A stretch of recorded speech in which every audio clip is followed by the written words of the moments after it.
Assalamualaikum warahmatullahi wabarakatuh. Kami dari kelas 12 IPA 2 dari kelompok 4 akan menjelaskan materi bab 6 yaitu Indonesia dalam panggung dunia.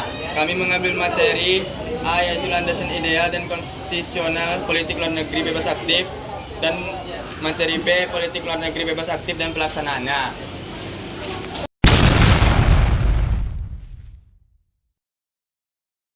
Landasan ideal dan konstitusional politik luar negeri Indonesia bebas aktif. 1. Pengertian politik luar negeri bebas aktif. Politik luar negeri adalah kebijakan suatu negara dalam berhubungan dengan negara lain untuk mencapai kepentingan nasionalnya. Indonesia menganut politik luar negeri bebas aktif yang berarti bebas, yaitu tidak memihak atau terikat oleh kekuatan atau blok manapun dalam dunia internasional. Aktif yaitu berperan aktif dalam menjaga perdamaian dunia, menjalin kerjasama internasional, serta menolak segala bentuk penjajahan. 2. Landasan politik luar negeri Indonesia. A. Landasan ideal. Landasan ideal politik luar negeri Indonesia adalah Pancasila yang menjadi dasar dan nilai-nilai utama dalam menentukan sikap dan kebijakan luar negeri. Beberapa sila yang mendukung kebijakan ini yaitu sila keempat, mengedepankan permusyawaratan dan kebijaksanaan dalam mengambil keputusan termasuk dalam hubungan internasional. Sila kelima, mendorong keadilan sosial di tingkat nasional maupun global termasuk dalam diplomasi dan kerjasama internasional. B. Landasan konstitusional. Landasan konstitusional politik luar negeri Indonesia terdapat dalam Undang-Undang Dasar 1945 terutama 1. Pembukaan UUD 1945. Alinea pertama, bahwa sesungguhnya kemerdekaan itu adalah hak segala bangsa dan oleh sebab itu penjajahan di atas dunia harus dihapuskan.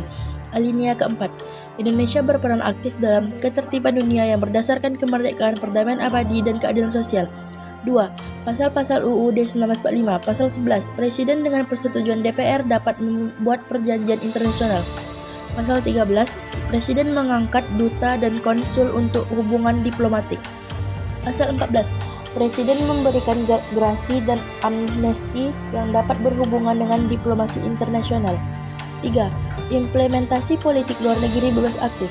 Politik luar negeri Indonesia yang bebas aktif diwujudkan dalam berbagai kebijakan dan tindakan antara lain berperan dalam Konferensi Asia Afrika atau KAA 1955 dan melahirkan gerakan non-blok GNB, mengirim pasukan perdamaian PBB seperti dalam misi Garuda, aktif dalam berbagai organisasi internasional seperti ASEAN, PBB, G20, dan OKI, menjalin hubungan diplomatik dengan berbagai negara tanpa terikat oleh blok politik tertentu.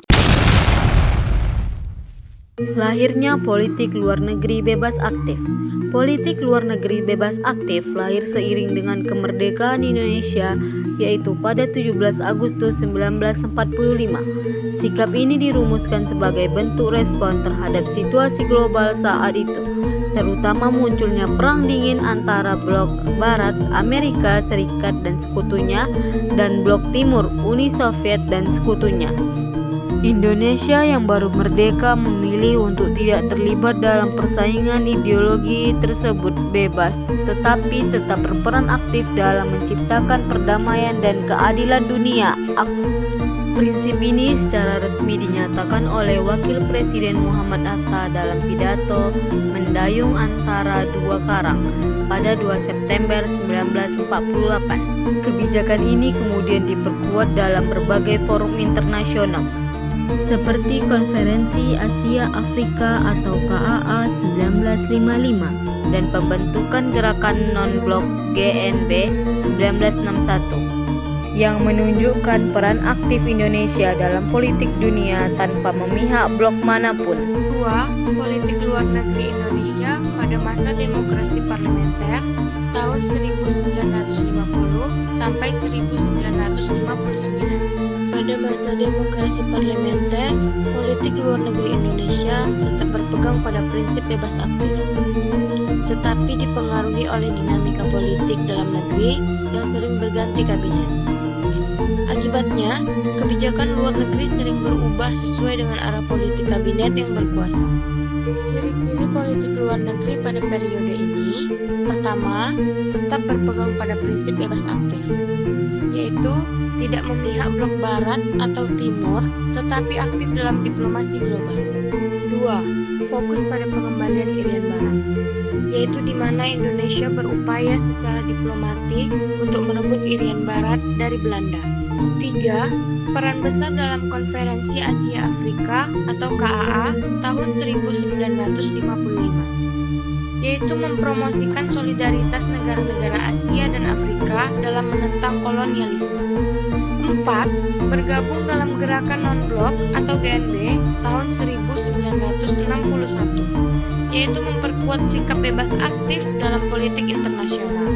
Meskipun sering terjadi pergantian kabinet, politik luar negeri Indonesia tetap konsisten dalam memperjuangkan kepentingan nasional, terutama dalam memperoleh dukungan internasional untuk pembebasan Irian Barat dan memperkuat hubungan dengan negara-negara berkembang.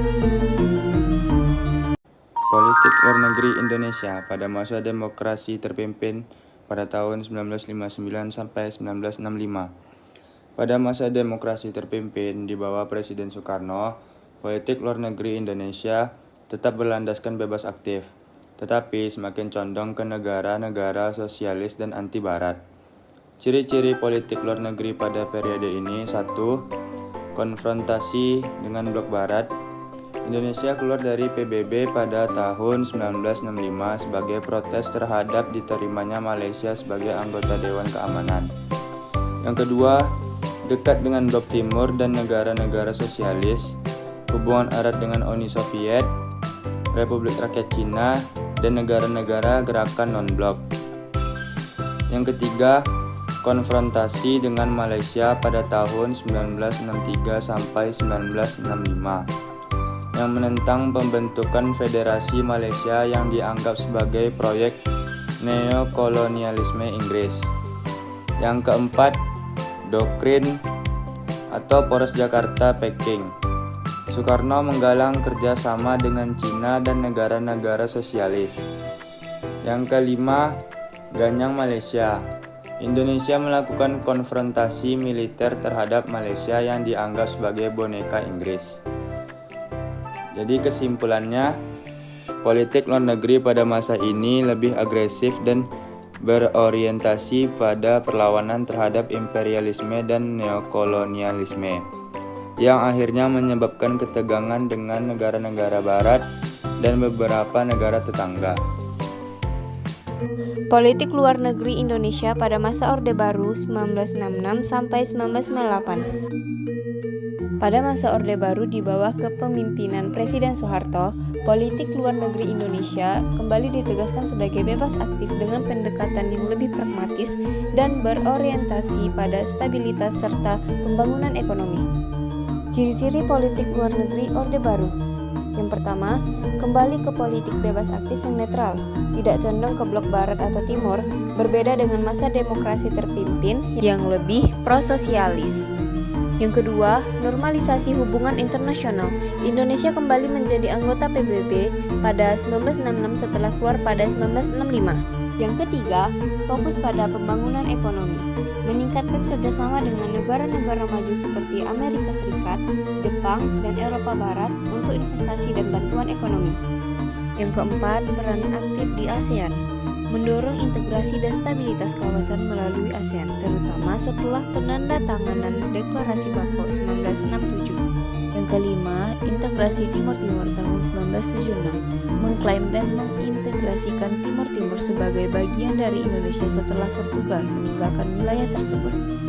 Yang keenam, menjadi pemimpin dalam gerakan non-blok atau GNB, menjadi tuan rumah konferensi GNB 1992 di Jakarta, menegaskan peran Indonesia di kancah global. 7. Kebijakan hubungan luar negeri yang stabil, mengutamakan diplomasi dan hubungan bilateral yang menguntungkan tanpa banyak konfrontasi dengan negara lain. Pada masa Orde Baru, politik luar negeri lebih fokus pada kepentingan ekonomi dan stabilitas regional, dengan pendekatan yang lebih moderat dibandingkan era sebelumnya. Politik luar negeri Indonesia pada era reformasi. Pada era reformasi, politik luar negeri Indonesia tetap berpegang pada prinsip bebas aktif, tetapi dengan pendekatan yang lebih demokratis, transparan, dan berorientasi pada kepentingan nasional serta globalisasi. Berikut ciri-ciri politik luar negeri era reformasi. 1. demokratis dan transparan, yang artinya politik luar negeri lebih terbuka, melibatkan masyarakat dan selaras dengan nilai demokrasi serta HAM. 2. Pemulihan citra Indonesia di dunia internasional, yang artinya setelah jatuhnya Orde Baru, Indonesia kembali aktif dalam diplomasi internasional untuk membangun kepercayaan global. 3. Fokus pada ASEAN dan kerjasama regional, yang artinya meningkatkan peran dalam ASEAN, APEC, dan G20, terutama dalam bidang ekonomi dan keamanan regional. 4. Penyelesaian konflik secara diplomasi, yang artinya Indonesia berperan dalam perdamaian dunia, seperti menjadi mediator konflik di Thailand Selatan, Filipina, dan Myanmar. Kesimpulan, politik luar negeri pada era reformasi lebih fleksibel, berorientasi pada kepentingan ekonomi, diplomasi perdamaian, dan penguatan peran Indonesia di kancah global. Sekian dari kami. Kelompok 4 tentang pemaparan Indonesia dalam Panggung Dunia. Jangan lupa share, like, dan komen. Bye!